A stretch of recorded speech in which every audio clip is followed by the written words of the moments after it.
नमस्कार, अस्सलामु अलैकुम। लाइव हिंदुस्तान पर आप देख रहे हैं वीडियो शो दीन दुनिया। मैं हूं इमरान खान। अमेरिकी प्रेसिडेंट डोनाल्ड ट्रंप अपने 3 दिनों के मिडिल ईस्ट दौरे पर सऊदी अरब, कतर और फिर यूएई पहुंचे। तीनों मुल्कों में उनकी खूब आवभगत हुई। दुनिया के सबसे ताकतवर मुल्क के प्रेसिडेंट का इस्तकबाल हर कोई शानदार अंदाज में करना चाहता था।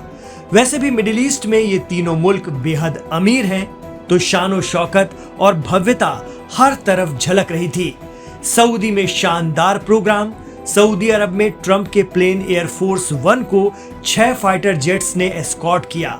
फिर कतर में जबरदस्त आगवानी, जिसमें कारों के साथ ऊंटों का काफिला भी चल रहा था, जिसकी प्रेसिडेंट ट्रंप ने भी काफी तारीफ की। कतर के शाही परिवार ने तो अमेरिकी राष्ट्रपति डोनाल्ड ट्रंप को $400 मिलियन का एक बोइंग 7478 जेट तोहफे में दिया है। दूसरी बार अमेरिका की बागडोर संभालने वाले प्रेसिडेंट ट्रंप ने इस कीमती उपहार को स्वीकार किया। यह अमेरिकी सरकार को मिला अब तक का सबसे महंगा तोहफा है। लेकिन जब राष्ट्रपति ट्रंप संयुक्त अरब अमीरात या यूएई पहुंचे, तो वहां जिस तरह उनका स्वागत हुआ वो पूरी दुनिया भर में चर्चा में है। बताया जा रहा है कि अब से पहले ऐसा स्वागत यूएई ने शायद पहले किसी भी मेहमान का नहीं किया। जी हां, जैसे ही प्रेसिडेंट ट्रंप अबू धाबी में यूएई के प्रेसिडेंट मोहम्मद बिन जायद अल नहयान के साथ वहां के प्रेसिडेंट हाउस पहुंचे, दरवाजा खुलते ही मेन हॉल में सफेद लिबास में खड़ी लड़कियों ने अपने बाल खोलकर एक खास अंदाज में लहराने शुरू कर दिए। बालों को लहराती मुस्लिम लड़कियों का ये वीडियो जैसे ही पूरी दुनिया में वायरल हुआ, लोग तरह तरह से कमेंट करने लगे। इसलिए भी कि यूएई एक मुस्लिम अक्सरियत वाला अरब देश है और मुसलमानों में खवातीन के लिए पर्दे की खासी अहमियत है। ऐसे में लोगों को किसी गेस्ट के स्वागत में इस तरह बिना हिजाब के पूरे बालों को खोलकर झटकना हैरानी भरा लग रहा था। सोशल मीडिया पर लोग इस स्वागत डांस परफॉर्मेंस को लेकर अपनी अपनी तरह से प्रतिक्रियाएं दे रहे हैं। लोग लिख रहे हैं कि मेहमान कितना ताकतवर है, उसका स्वागत भी उसी तरीके से किया जाता है। फिर सभी पैमाने बदल जाते हैं। वीडियो में देखा जा सकता है कि मुस्लिम महिला डांसर ट्रंप का स्वागत अपनी खुली जुल्फों को लहराकर करती दिख रही हैं। कुछ लोग लिख रहे हैं कि अमीर मुल्कों और उनके निजाम के पैमाने अपने लिए कुछ और आवाम के लिए कुछ और हो जाते हैं। तो दुनिया भर में मुस्लिम इस डांस को देखकर तौबा तौबा कर रहे हों। भले ही उन्हें ये वीडियो असहज लग रहा हो, लेकिन मुत्तहिदा अरब अमीरात या यूएई के लोगों के लिए ये कल्चर उनका अपना ट्रेडिशनल फोक है। ये वहाँ की बरसों पुरानी लोक संस्कृति का हिस्सा है। दरअसल ये ओमान सल्तनत और यूएई की रिवायती परफॉर्मिंग आर्ट अल अय्यला है।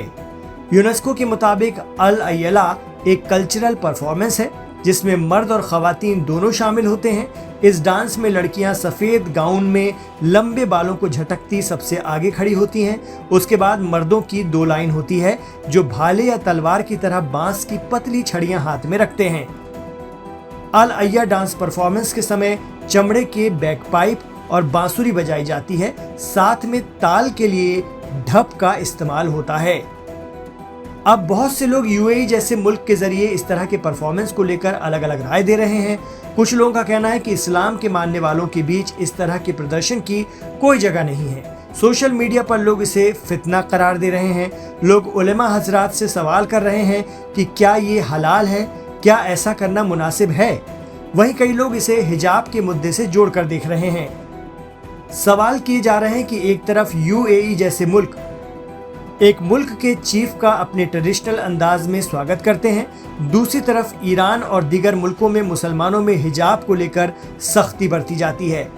कुछ लोग कह रहे हैं कि अमीर मुल्कों का हर कल्चर स्वीकार कर लिया जाता है, उसूल तो गरीबों पर थोपे जाते हैं।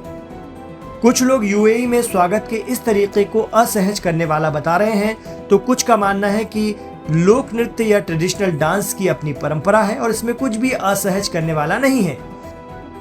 लेकिन जानकार मानते हैं कि हर मुल्क, हर इलाके की अपनी संस्कृति, अपना कल्चर होता है जो हजारों सालों से चला आ रहा है। अफ्रीका में भी ऐसे कई देश हैं जहां लोगों ने इस्लाम अपनाया लेकिन अपनी संस्कृति को नहीं छोड़ा। बांग्लादेश तो इसकी मिसाल है, जहां बंगाली मुसलमान पाकिस्तान के पंजाबी और सिंधी मुसलमानों से सिर्फ इसलिए अलग हुए क्योंकि वो अपनी जबान और कल्चर उन पर थोप रहे थे, जबकि थी दोनों ही कौमें मुसलमान। ईरान भले ही इस्लामिक रिपब्लिक है, लेकिन वहां आज भी पर्शियन कल्चर का प्रभाव है। वो रमजान, ईद और मुहर्रम के बाद नवरोज और दिगर मकामी त्यौहार सेलिब्रेट करते हैं। ऐसे ही सऊदी, कतर, ओमान, यूएई और यमन है। ये सभी हैं तो अरब खित्ते के देश, लेकिन तहजीब और सकाफत में इनमें भी काफी फर्क है। वहीं कुछ लोग इसे गजा में इसराइली आक्रामकता के खिलाफ अरब देशों की चुप्पी से जोड़कर भी देख रहे हैं।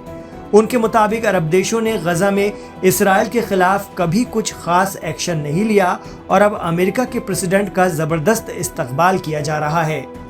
गौरतलब है कि ट्रंप ने अमेरिका और यूएई के बीच 200 बिलियन अमेरिकी डॉलर से ज्यादा की कमर्शियल डील का ऐलान किया है। व्हाइट हाउस ने एक बयान में कहा कि ये समझौते अमेरिका यूएस निवेश और व्यापार संबंधों को मजबूत करते हैं। ये 10 सालों में 1.4 ट्रिलियन अमेरिकी डॉलर के निवेश ढांचे के लिए यूएई की ऐतिहासिक प्रतिबद्धता पर आधारित है। ये एआई की बुनियादी ढांचे, semiconductor, energy, quantum computing, biotechnology और मैन्युफैक्चरिंग में अमेरिकी उछाल में योगदान देगा।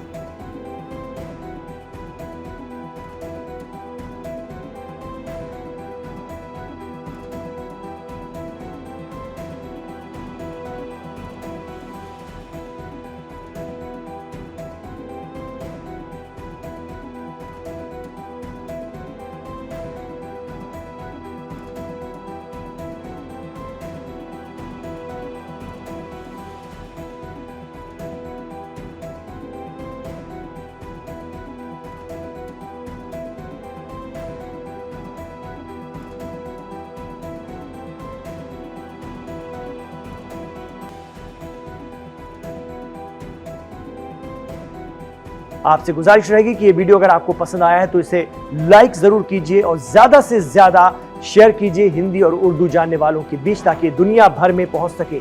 आपसे ये भी कहना चाहेंगे कि हमारे चैनल लाइव हिंदुस्तान को सब्सक्राइब जरूर कीजिएगा। इमरान खान के साथ आखिर तक कनेक्ट रहने के लिए आपका बहुत शुक्रिया। अपना ख्याल रखिएगा और अपनी दुआओं में हमें याद रखिएगा।